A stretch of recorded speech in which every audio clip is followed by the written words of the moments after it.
আসলে এই জায়গাটার মধ্যে আমি আজ থেকে 20 বছর পর্যন্ত আমরা একটা দোকান আছে নম্বরা ব্রিজ কমনে তার সঙ্গে আপনার উঠা থেকে বর্জন বাড়ির সামনে 20 বছর দোকানদারি করার পরে 2023-এর ডিসেম্বর মাসে হঠাৎ করে আমাদের স্টেশনের বাড়ির যে মালিক, আমরা যারা মালিক হিসেবে চিনতাম, সে আমাদের বলেছে যে এই জায়গাটা আমাদের না, এটা অন্য আরেকজনের, এই জায়গাটা ওরা বলে বিক্রি করে দিয়েছে, তোমাদের দোকানটা খালি করতে। বললাম যে ওরা যদি খালি করতে তাহলে মালিক আমাদেরকে আসে বলুক না যে হ্যাঁ তোমরা দোকানটা খালি করে দাও, দোকানটা আমরা বিক্রি করে দিচ্ছি।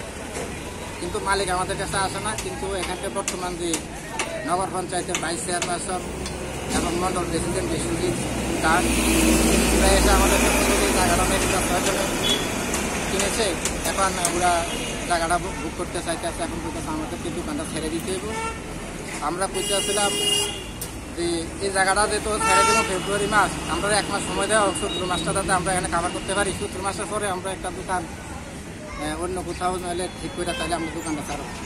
কিন্তু তারা করতেছে যে না, 17 মাস নয়, কিন্তু তোমরা এই 10 দিন ফেব্রুয়ারি মাসের 10 তারিখ পর্যন্ত সময় দিলাম, 10 তারিখের মধ্যে তোমরা যদি দোকান না ছাড়াও তাহলে দোকান আমরা ভেঙে গেলাম। এখন বাধ্য হইয়ারে আমরা এই দোকানটা ছাড়তে হয়েছে।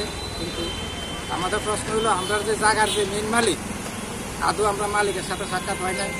কিন্তু মালিক যদি আমাদের কাছে আসতো, আমরা মালিকের কাছে আবদার করতাম যে আপনারা যদি জায়গাটা বিক্রি করেন তাহলে বর্তমান গভর্নমেন্ট ভ্যালু অনুযায়ী যদি আমরা রাখতে পারি তাহলে আমরা রাখুক, আর যদি না পারি তাহলে তো আমাদেরকে ছাড়তে হইব। কিন্তু এরকম কোনো সুযোগই দেওয়া হয়েছে না। কিন্তু আজও পর্যন্ত আমাদের সাথে মালিকের দেখাই হলো না। কিন্তু আমরা যার কাছে সাহায্য চাইলাম হইলে নগর পঞ্চায়েতের ভাইস চেয়ারম্যানের কাছে এবং মণ্ডলের কাছে আমরা সাহায্য চাইতাম যে বিপদের সময় তাতে তারা আমাদের একটু সাহায্য সহযোগিতা করে। কিন্তু দেখা গেল পুরাই আমাদেরকে উঠানোর জন্য হস্তক্ষেপ নিয়েছে। কেন নিয়েছে সেটা বুঝতে পারিনি। কিন্তু আমরা চাই গভর্নমেন্টের কাছে এই জায়গাটা যাতে, আমরা দীর্ঘদিন ব্যবসা করেছি, এটার উপরে আমাদের জীবিকা নির্ভরশীল।